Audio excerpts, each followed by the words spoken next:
parcours, c'est la liberté de bouger. C'est la grâce et la fluidité d'un corps en déplacement. L'habilité locomotrice élevée au rang de discipline artistique et sportive.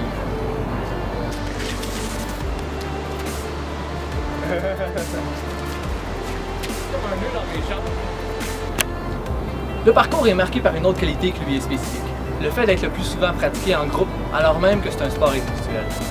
Dans un jam, les pratiquants entrent en interaction, s'échangent des conseils et des défis, s'encouragent ou s'instruisent chez les plus expérimentés.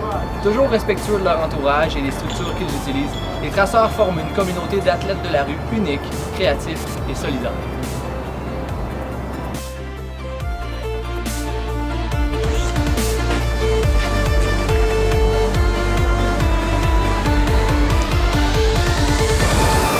Oh!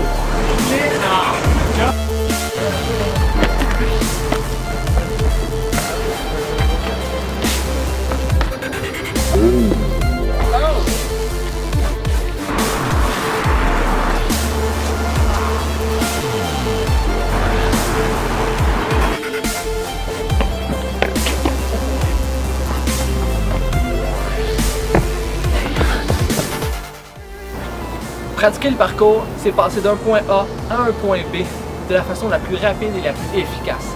C'est un sport utilitaire qui repose sur un principe bien simple. Être fort pour être utile.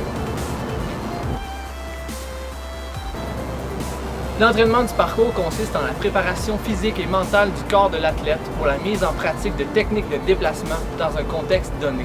On le pratique en milieu urbain comme en milieu naturel.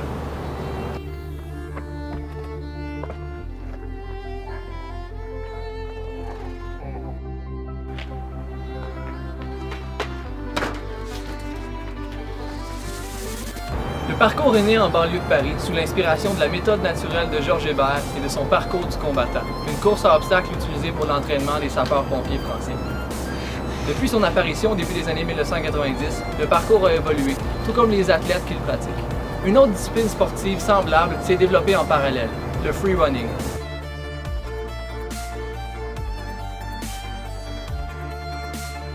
Le freerunning emprunte au parcours l'aspect du déplacement et du passage d'obstacles en remplaçant la visée utilitaire, l'efficacité et la rapidité, pour la recherche d'esthétisme et de liberté créative.